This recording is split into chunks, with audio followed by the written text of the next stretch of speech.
Selamat siang, salam sejahtera untuk kita semua. Tabik pun, perkenalkan nama saya I Gusti KD Bagus Prananda, NPM 20140016, kelas Sejarah 2A, Prodi Pendidikan Sejarah. Di sini saya dari kelompok 9 akan mempresentasikan tugas mata kuliah Geografi Sejarah dengan dosen pengampu Ibu Yulia Siska, SPD, MPD yang terhormat, dengan materi yang berjudul konflik teritorial di Indonesia. Baiklah, langsung saja kita ke materi pembahasan. Konsep tentang konflik. Secara konseptual, konflik ini dibedakan dengan kekerasan konflik. Konflik ini adalah hubungan antara dua pihak atau lebih yang memiliki dan menganggap memiliki tujuan yang bertentangan.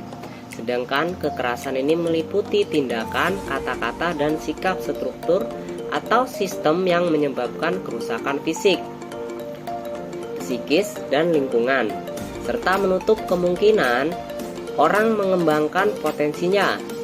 Konflik ini terjadi ketika orang mengejar sasaran yang bertentangan ketidaksesuaian dan konflik. Menurut beberapa ahli menyatakan pengertian konflik ini diantaranya: yang pertama, menurut Webster, ini menyatakan bahwa konflik ini dalam bahasa aslinya ini berarti suatu perkelahian, perperangan, atau perjuangan, yaitu berupa konfrontasi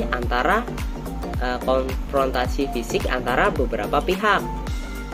Kemudian yang kedua, Wallenstein ini mendefinisikan konflik ini secara umum sebagai situasi yang dimana dua atau lebih kelompok yang menginginkan sumber yang langka pada waktu yang sama. Kemudian yang ketiga, menurut Eisenhardt dan Spengel, ini menyatakan bahwa konflik ini melibatkan perselisihan mengenai nilai dan tuntutan, status, kekuatan, dan sumber daya, di mana tujuan musuh adalah untuk menetralisir, melukai, mengeliminasi lawannya, yang merupakan tahap dari spektrum perebutan yang meningkat dan menjadi lebih destruktif.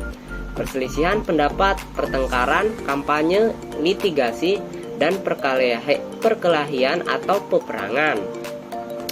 Klaim ini menyebutkan berbagai faktor penyebab konflik yang dibedakan dalam beberapa jenis, yaitu yang pertama, triggers. Triggers ini pemicu. Yang kedua, pivotal factors of root causes. Ini artinya faktor inti atau penyebab dasar.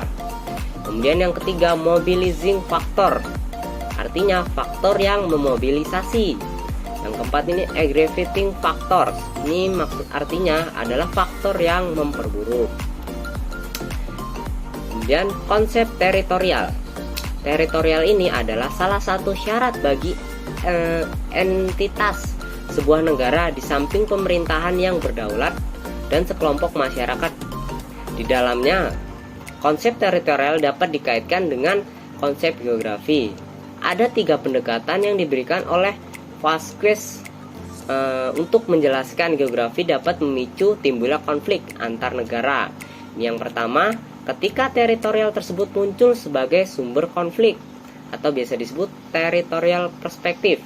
Kemudian yang kedua, pengaruh geografi terhadap potensi kontak militer atau biasa disebut proximity perspective. Kemudian yang ketiga ini pengaruh geografi terhadap frekuensi interaksi antar negara atau bisa disebut interaction perspective. Teritorial adalah kekuatan negara yang dapat dilihat dan diukur keberadaannya, sehingga termasuk dalam kategori tangible power. Faktor tangible inilah yang kemudian menjadi alasan pertama mengapa negara begitu concern dengan batas-batas teritorialnya. Alasan kedua ini yakni kategorisasi kekuatan nasional. Selanjutnya yakni intangible power. Alasan ini digunakan untuk menggambarkan teritori sebagai identitas rakyat suatu negara dan sudah pasti menyangkut hal-hal yang bersifat jati diri bangsa. Konflik wilayah yang terjadi dapat diakibatkan oleh alasan identitas. Masalah tersebut harus kembali lagi ditelaah bagaimana sejarah yang berjalan di antara negara-negara yang bersangkutan. Alasan terakhir yakni adanya faktor reputasi negara apabila terdapat negara-negara yang bersengketa terkait wilayah teritori, maka akan berpengaruh pada bagaimana negara lain memandang negara-negara yang sedang bersengketa. Hal tersebut yang nantinya akan mempengaruhi interaksi negara bersangkutan dengan negara lain. Kemudian Andres ini memaparkan 3 faktor penghambat mengapa konflik teritorial begitu sulit diselesaikan.